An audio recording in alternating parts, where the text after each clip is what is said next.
अस्सलाम वालेकुम। आज हम बनाने जा रहे हैं चिकन स्टीम। ये वो रेसिपी है जो आप सबको बहुत ही मुश्किल लगती है, लेकिन मैं आपको इस तरह बताऊंगी कि आपके लिए हद से ज़्यादा आसान हो जाएगी। और साथ में ऐसी टिप्स बताऊंगी जिससे बिल्कुल जूसी बनेगा और बिल्कुल होटलों जैसा बनेगा। आप चिकन का इस तरह का एक पीस लें, उसको छुरी के साथ इस तरह से कट लगा लें।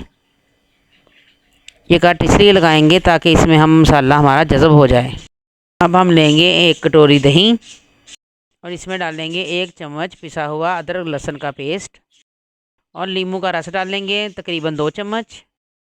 इसके लिए लेंगे हम आधा चम्मच नमक, आधा चम्मच सुरख मिर्च, आधा चम्मच हल्दी, थोड़ा सा ज़र्दा रंग, आधा चम्मच ज़ीरा, आधा चम्मच कुटी हुई मिर्च, आधा चम्मच गरम मसाला और तिक्का मसाले का साशे का 1 पैकेट।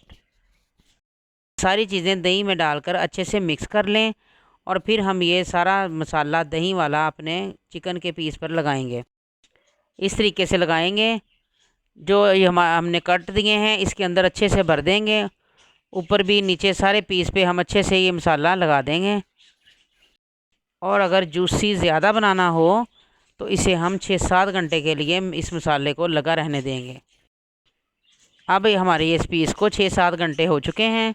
देखें इसका इस तरह से कलर आ चुका है। अब एक बर्तन लें, उसे गर्म करें और उसे हल्की आंच कर दें। उसके अंदर ये पीस और ये सारा दही का मसाला इसके अंदर डाल दें और इसको ढक कर रख दें।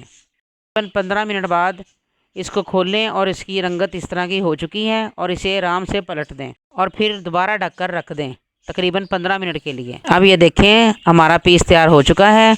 सारा मसाला इसके अंदर जज़ब हो चुका है। दोनों तरफ से ये देखें इस तरह की इसकी शेप आ चुकी है।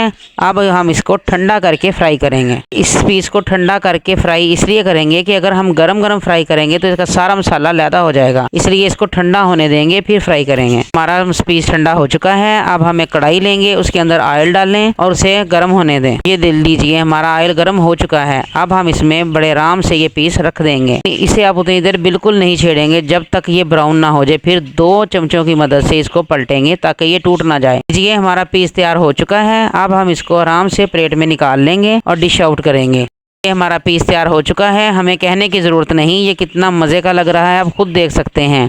ये बहुत जूसी है, बिल्कुल भी हार्ड नहीं है। आप इसको दही के साथ खाएं, रायते के साथ खाएं, रोटी के साथ खाएं और मज़े लें। ये आप ज़रूर ट्राई करें। ये बहुत मज़े का क्रंची है।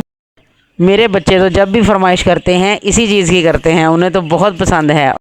आप इसे ज़रूर ट्राई करें। मैंने इसीलिए इतनी आसान करके आपको ये रेसिपी बताई है ताकि आप इसे ट्राई कर सकें। मेरी रेसिपी अच्छी लगती है तो वीडियो को लाइक करें और शेयर करें और चैनल को सब्सक्राइब करें।